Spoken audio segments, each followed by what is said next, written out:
Hello guys, welcome to அம்மாஸ் கை ருசி. இன்னைக்கு நம்ம ஈவினிங் டைமில் டீயோட சேர்த்து சாப்பிட டேஸ்டியான ஒரு ஸ்நாக் தாங்க செய்ய போகிறோம். அது என்னன்னா, நிறைய பேருக்கு பிடிச்ச உப்பு உருண்டை தான். டேஸ்ட்டு பக்காவாக இருந்துச்சு. வாங்க எப்படி செய்யுதுன்னு பார்த்துடலாம்.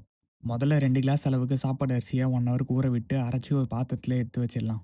இப்போ ஒரு அரை மூடி தேங்காவை இந்த மாதிரி பொடி பொடியாக அரிஞ்சு மிக்ஸி ஜாரில் போட்டு நல்லா பொடியாக அரைச்சி எடுத்து வச்சுக்கலாம். இப்போ கேஸ் ஆன் பண்ணி ஒரு கடாயை வச்சு ஆயில் ஊற்றிக்கலாம். ஆயில் சூடானதும் ஒரு ஸ்பூன் அளவுக்கு கடுகு போட்டுக்கலாம், பொரியட்டும்.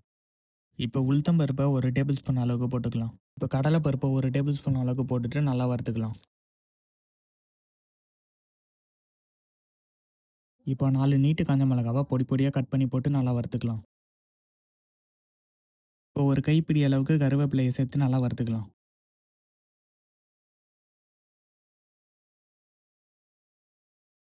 இப்போ அரைச்சி வச்ச தேங்காவை சேர்த்துட்டு நல்லா வதக்கிக்கலாம்.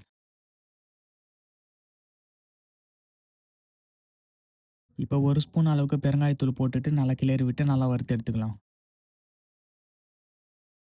இப்போ நல்லா வறுத்து எடுத்தாச்சு. இப்போ அரைச்சி வச்ச அரிசி மாவில் இதை சேர்த்துக்கலாம். இப்போ நல்லா பிசைஞ்சு விட்டுக்கலாம். இன்க்ரீடியன்ஸ் எல்லாமே ஒன்றா சேர்ற அளவுக்கு நல்லா பிசைஞ்சிக்கலாம்.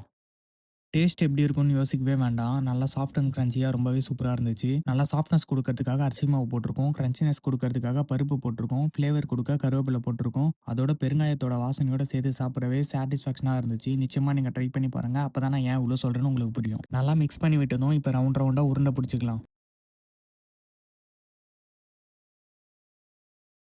நல்லா ரவுண்ட் ஷேப்பில் உருட்டி ஒரு தட்டில் போட்டுக்கலாம். சைடில் இட்லி தட்டை வச்சு எல்லா கோழிலையும் எண்ணெயை ஸ்ப்ரெட் பண்ணி விட்டுக்கலாம். இன்றைக்கி நம்ம உப்புருண்டையை இட்லி குண்டானில் தான் வேக வைக்க போகிறோம். இப்போ மீதி உள்ள அரிசி மாவை ரவுண்ட் ரவுண்டாக ஒரு டீ தட்டில் போட்டுக்கலாம்.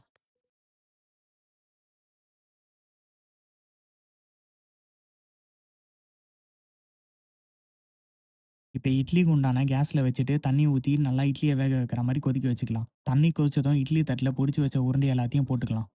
இப்போ இட்லி குண்டான மூடியை ஒரு 15 நிமிஷத்துக்கு வேக விட்டுறலாம். இப்போ ஓப்பன் பண்ணிக்கலாம். நல்லா வெந்து வந்திருக்கு. வாசனையே அவ்வளோ சூப்பராக இருக்குது. உப்புருண்டை ரெடி. தட்டில் வச்சு சர்வ் பண்ணிக்கலாம். இந்த வீடியோ பிடிச்சிருந்தா லைக் பண்ணிவிட்டு நம்ம சேனலை மறக்காமல் சப்ஸ்கிரைப் பண்ணிக்கோங்க.